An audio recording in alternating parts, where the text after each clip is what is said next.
के दादरी विधानसभा क्षेत्र स्थित ग्राम आकिलपुर में आयोजित जनसभा में उत्तर प्रदेश के डिप्टी सीएम केशव प्रसाद मौर्य पहुंचे। इस दौरान उनके साथ सांसद डॉक्टर महेश शर्मा, पश्चिम उत्तर प्रदेश भाजपा अध्यक्ष सत्येंद्र सिसोदिया, विधायक तेजपाल नागर और जिला अध्यक्ष अभिषेक शर्मा भी मौजूद रहे। जनसभा में डिप्टी सीएम ने केंद्र सरकार के बीते 11 वर्षों की उपलब्धियों को जनता के सामने रखा और विकास योजनाओं पर विस्तार की बात की। जनसभा में पहुंचने पर भाजपा कार्यकर्ताओं ने उनका जोरदार स्वागत किया। आज आपके बीच में मुझे 11 वर्ष जो सरकार के माननीय नरेंद्र मोदी जी के नेतृत्व में केंद्र में बीते हैं, उसी विषय को रखना। वैसे ऐसा कुछ भी नहीं है जो आपसे छिपा हुआ है, मेरी माताओं बहनों से छिपा हुआ। आज हर बात आप भी जानते हैं, केवल मैं याद दिलाने का काम करूंगा। 2014 माननीय नरेंद्र मोदी जी के प्रधानमंत्री बनने से पहले देश निराशा के गर्त में डूबा हुआ था। भ्रष्टाचार और घोटालों का युग जैसे आ गया था।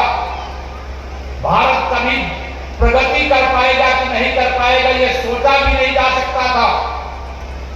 लेकिन आप सबने एक कष्ट उठाया 2014 में, कमल का बटन दबाया और 56 इंच के सीने वाले माननीय नरेंद्र मोदी जी को, एक गरीब के बेटे को, एक पिछड़े वर्ग के बेटे को आपने भारत का प्रधानमंत्री बनाने का काम किया। कर्जदार हो जाएगा, इसलिए बीमारी पाले पाले मर जाते थे।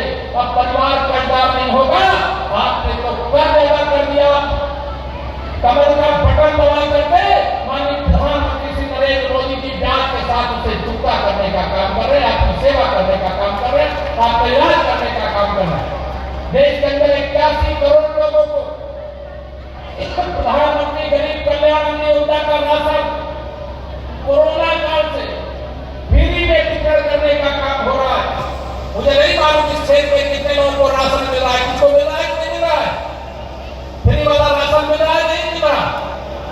जिनको मिल रहा है, क्या 81 करोड़ लोग देश में, उनको राशन देने का काम किया जा रहा है।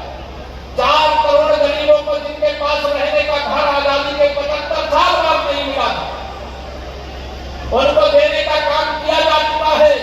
और जिनके पास अभी भी घर नहीं है, 3 करोड़ और घर बनाने का तीसरी बार मोदी सरकार बनने के बाद यह ऐलान कर दिया गया है। उस ओर हम आगे बढ़ रहे हैं। मैं आप सबको यह भी बताना चाहता हूं, 2014 से पहले भारत के गरीब कभी अमीर हो सकेंगे ये सोच भी नहीं सकते थे। मेरे किसान कभी कर्ज से मुक्त हो सकते हैं, ये कभी कल्पना भी नहीं कर सकते थे। लेकिन माननीय नरेंद्र मोदी जी की सरकार आपने कमर का बटन दबा करके जो आशीर्वाद दिया, आज आप छाती ठोक करके कह सकते हैं कि अगर आज मैं गरीब हूं तो मोदी जी के नेतृत्व वाली सरकार आज देश में है। हम अमीर भी बनाने का काम करेंगे। और आज जिस प्रकार से देश 2047 तक विकसित भारत बनने का लक्ष्य रखा है, आप कल्पना करिए 2014 में जब मोदी जी सरकार में आए थे तो दुनिया के अंदर 11 नंबर पर हमारी अर्थव्यवस्था थी, 11 नंबर पर। और आज हमारी अर्थव्यवस्था, यानी आज हम 4थे नंबर के दुनिया में ऐसे देश हैं जिनके पास सबसे ज्यादा पैसा है।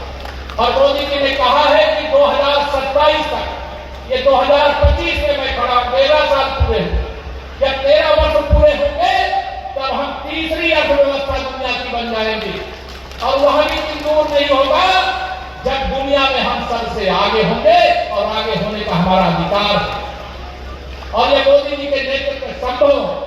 आज अभी मैं सुबह जब आपके बीच में आया तो देख रहा था कांग्रेस के जो नेता श्री राहुल गांधी हैं, लगातार पाकिस्तान चालीसा पढ़ रहे हैं। जैसे पाकिस्तान सरकार और वहां की सेना के प्रवक्ता हो, इस प्रकार की बयानबाजी कर रहे थे कि मोदी जी ने ट्रंप के कहने से युद्ध विराम कर दिया। आज माननीय नरेंद्र मोदी जी को डोनाल्ड ट्रंप जी का फोन आया था। अभी मैं सुबह, आपने भी देखा होगा, ना देखा होगा देख लेना। मोदी जी ने कहा कि हम भारत और पाकिस्तान के बीच में किसी बिचौलिए की जरूरत हमें नहीं है। पाकिस्तान को औकात में लाने की ताकत भारत के अंदर है। अब आज राहुल गांधी जी का